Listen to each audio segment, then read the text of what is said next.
Welcome to my channel Hindi moral और Buddha story. सच बोलना आसान नहीं होता, लेकिन झूठ बोलना और भी मुश्किल बना देता है जिंदगी को। यह कहानी है एक साधारण लड़की राधा की, जिसने गरीबी, तानों और कठिनाइयों के बावजूद हमेशा सच्चाई को अपना आईना माना। आइए सुनते हैं उसकी प्रेरणादायक यात्रा। सच्चाई का आईना। राधा का जन्म एक छोटे से गांव में हुआ था। उसका घर मिट्टी और खपरेल की छत से बना था। पिता मजदूरी करते थे और माँ घर घर जाकर सिलाई का काम। परिवार बड़ा था लेकिन आमदनी कम। राधा बचपन से ही शांत, समझदार और ईमानदार स्वभाव की थी। वह जब भी बाजार जाती, बाकी बच्चे पैसों का हिसाब गड़बड़ कर देते, लेकिन राधा एक एक पैसे का हिसाब सही रखती। गांव के लोग कहते, ये लड़की बड़ी होकर जरूर कुछ बड़ा करेगी, इसमें झूठ का नामो निशान नहीं है। राधा पढ़ाई में अच्छी थी, लेकिन आर्थिक हालात इतने खराब कि उसके पास सही किताबें और कॉपी भी नहीं होती थी। कई बार वह पुराने अखबारों के खाली हिस्सों पर लिखकर पढ़ाई करती। एक दिन स्कूल में परीक्षा हुई। सब बच्चे नकल कर रहे थे। टीचर भी जानते थे कि बिना नकल के बच्चे पास नहीं होंगे, लेकिन राधा ने नकल करने से साफ मना कर दिया। नतीजा यह हुआ कि राधा परीक्षा में पास नहीं हुई, जबकि बाकी सभी अच्छे नंबर ले आए। क्लास के बच्चे उसका मजाक उड़ाने लगे, लेकिन अगले ही दिन मास्टर जी ने पूरे स्कूल के सामने कहा, बच्चों, नंबर लाना बड़ी बात नहीं है, सच्चाई से जीना बड़ी बात है। राधा भले ही फेल हुई हो, लेकिन आज वह सबसे बड़ी विजेता है।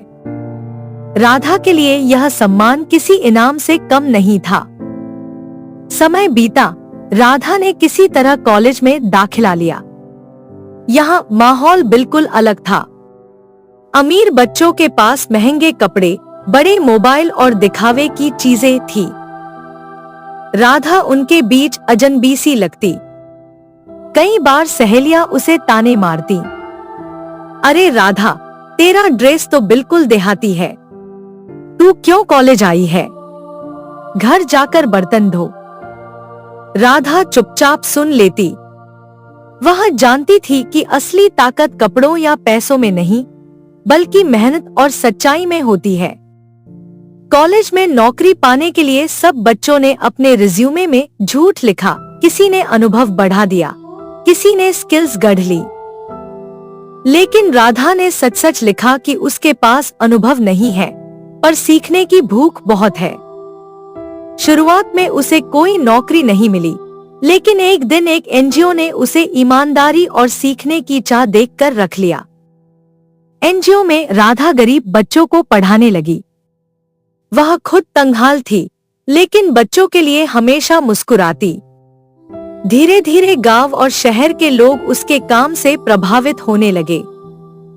एक दिन एनजीओ में एक बड़ी फंडिंग का मौका आया, लेकिन शर्त यह थी कि थोड़ी रिश्वत देनी होगी। बाकी लोग तैयार हो गए, लेकिन राधा ने साफ कह दिया, सच्चाई से शुरू किया काम झूठ और रिश्वत से आगे नहीं बढ़ा सकती। अगर पैसा लेना है तो मैं इस संस्था का हिस्सा नहीं रहूंगी। सब लोग चौंक गए। आखिरकार राधा के आत्मविश्वास और सच्चाई ने सभी को प्रभावित किया। फंडिंग बिना रिश्वत के मंजूर हो गई। धीरे धीरे राधा का छोटा सा स्कूल बच्चों के लिए उम्मीद बन गया। अब वही गांव वाले, जिन्होंने उसका मजाक उड़ाया था, अपने बच्चों का दाखिला कराने आए। एक बुजुर्ग औरत ने रोते हुए कहा, बिटिया, हमने तेरे बचपन में तुझे बहुत ताने दिए थे।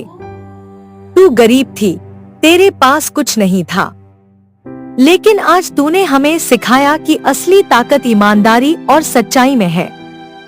राधा मुस्कुराकर बोली, सच्चाई को आईने की तरह देखो, उसमें कभी दाग नहीं होता।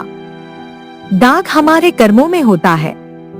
अगर दिल साफ हो तो आईना भी चमकता है। उस दिन राधा गांव की मिसाल बन गई। लोग अब उसे सिर्फ एक लड़की नहीं बल्कि सच्चाई का आईना कहने लगे। दोस्तों, राधा की कहानी हमें ये सिखाती है कि सच्चाई का रास्ता हमेशा आसान नहीं होता। कभी हार मिलती है, कभी ताने सुनने पड़ते हैं, कभी अकेलापन झेलना पड़ता है। लेकिन याद रखिए, वही लोग इतिहास बदलते हैं जो सच्चाई से समझौता नहीं करते।